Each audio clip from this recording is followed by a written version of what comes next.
बहुत बड़े फिलोसफर थे, आप ये समझ लो पढ़े लिखे बहुत बड़े विद्वान थे, ठीक है, बहुत पढ़ाई की थी उन्होंने। अब हुआ क्या, उनके पास ना एक व्यक्ति आया और उनसे कहने, उनका बड़ा नाम सुना था कि जल्दी किसी की बात पर विश्वास नहीं करते। क्या नहीं करते? बहुत जल्दी बिलीव नहीं करते, कोई कुछ भी कह देता नहीं ऐसे नहीं मानते। तो उसने कहा कि ऐसा करता, परीक्षा लेता हूँ, इनके बेस्ट फ्रेंड के बारे में जाके ना मैं इनको कुछ बताऊंगा। तो वो जल्दी से गया, उनसे कहता है मैं आपके बेस्ट फ्रेंड के बारे में ना कुछ बताने आया हूँ। अब वो जो थे व्यक्ति, जो गुरुजी थे, उन्होंने सोचा कि इसको तो मैं जानता नहीं, फिर ये मेरे बेस्ट फ्रेंड के बारे में क्यों बताने के लिए आया। उसने कहा रुको, पहले आपको 3 परीक्षा देनी पड़ेगी। उन्होंने 3 एग्जाम्स के लिए कहा। कितनी परीक्षा देनी है? 3। उन्होंने कहा कि ये मेरी 3 फिंगर है और ये मेरी बेस्ट फ्रेंड है। तो पहली का नाम उन्होंने बताया अच्छी, क्या नाम? दूसरे का नाम सच्ची, तीसरे का नाम काम की, यानी उपयोगी, ठीक है। तो जैसे ही उन्होंने कहा ऐसा करो कि आप पहले ये बताओ कि क्या जो बात आप मुझे बताने आए हो मेरे बेस्ट फ्रेंड के बारे में, क्या वो बात अच्छी है?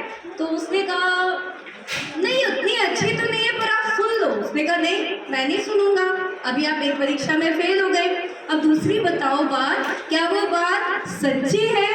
उन्होंने कहा कि नहीं, ये मुझे पता नहीं कि ये सच है कि नहीं है, मैंने कहीं सुनी थी। हम लोग सुनी सुनाई बात पर विश्वास कर लेते हैं ना। तो उसने कहीं सुनी थी, मुझे पता नहीं कि ये सच्ची है कि नहीं। उसने कहा नहीं, अभी आप सेकंड एग्जाम में भी क्या हो गए हो?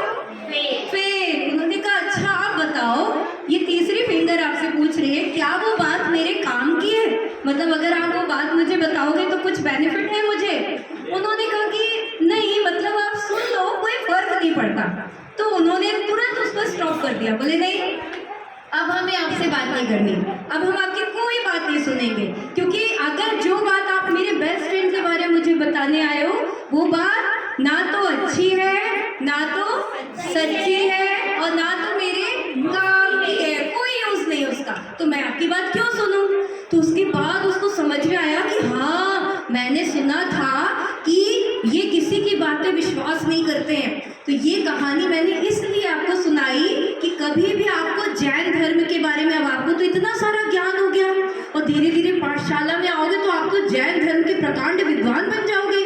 कोई भी व्यक्ति आपके परिवार के बारे में, आपके जिनेंद्र देव के बारे में, आपके जैन धर्म के बारे में, अपने जैन धर्म के बारे में कुछ भी बोले, उससे क्या बोलोगे? हमें आपकी बात नहीं सुननी। अगर वो बात अच्छी नहीं, बोलो अच्छी नहीं, सच्ची नहीं, और मेरे काम की नहीं, तो मैं आपकी बात नहीं सुनूंगा, ठीक है। और ऐसे ही आपको फैमिली में, अगर आपके बेस्ट फ्रेंड के बारे में, आपके मम्मा के बारे में, आपके पापा के बारे में कोई कुछ भी बोले मुझे बात नहीं सुननी। अगर अच्छी है तो सुननी है, अगर काम की है तो सुननी है, और अगर काम की नहीं है तो नहीं सुननी।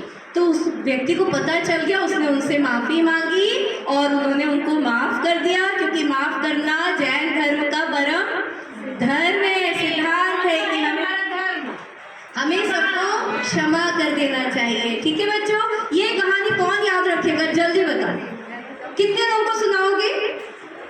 5 कम से कम, ज्यादा से ज्यादा कितने भी। और ये होमवर्क है कि कल जब आओगे ना तो ये जितनी भी आपकी दीदी लोग हैं ना, सब लोग आपसे किसी ना किसी बच्चे से पूछ लेंगे, ठीक है। एग्जाम में भी पूछूंगी ये कहानी, तो मुझे हाँ, और 4 बातें और जल्दी से बता देती हूँ, आप सबको बताना कि अपने भारत देश का नाम प्रथम तीर्थंकर हमारे कौन से हैं? आदिनाथ। कौन है? हाँ, उनके जो बड़े बेटे थे ना, सबसे बड़े बेटे, उनका नाम था भरत चक्रवर्ती, ठीक है। उनके नाम पे इस देश का नाम भारत पड़ा। अब आपके स्कूल में जितने फ्रेंड्स हैं सबको कहना कि हमारे देश का नाम जो भारत है ना, वो हमारे जो बड़े, सबसे बड़े वाले जो हमारे भगवान जी है ना, पहले तीर्थंकर आदिनाथ, उनके जो बड़े वाले बेटे हैं ना, उनके नाम पे पड़ा। दूसरी बात आप क्या बताओगे? पता है? हाँ, इंडिया मत कहना, भारत कहना। और दूसरी बात आप उनको बताना कि ये जो जितनी भी लैंग्वेज हम बोलते हैं ना, भाषा हम बोलते हैं, जितनी भी भाषाएं हम बोलते हैं, उन सब की माँ कौन है? दादी माँ कौन है? प्राकृत भाषा। कौन सी भाषा? प्राकृत भाषा तो हम सभी जानते हैं। णमोकार मंत्र किस भाषा में है? प्राकृत भाषा में। कौन सी भाषा में? हाँ, तो कभी भी अपने फ्रेंड्स के साथ हो ना तो बोलना जितनी भी लैंग्वेज आप पढ़ रहे हो ना वो सब प्राकृत भाषा से निकली। ठीक है, ये 2 बातें बता दी। अब ये तीसरी बात, जो आप लिखते हो ना हिंदी देवनागरी लिपि में लिखते हो ना, ऐसी गुरुमुखी लिपि लिखी जाती है। तो जितनी भी लिपियां आप लिखते हो वो सब लिपियों का जन्म ब्राह्मी लिपि से हुआ। किससे हुआ? और ब्राह्मी पता है किसकी बेटी थी? आदिनाथ ऋषभ देव की, उनकी पुत्री थी प्रथम तीर्थंकर के।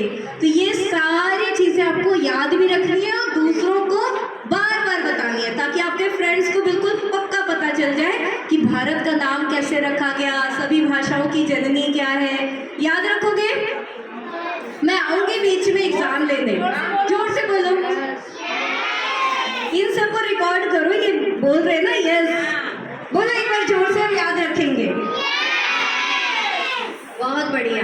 चलो आप सभी को सादर जय जिनेंद्र। और जय जिनेंद्र को ही प्राकृत भाषा में कहते हैं णमोजिणाणम। क्या कहते हैं?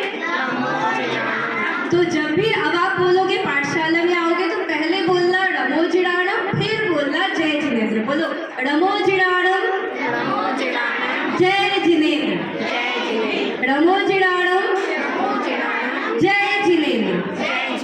और कभी भी आप, अभी आपको डर लग रहा, कोई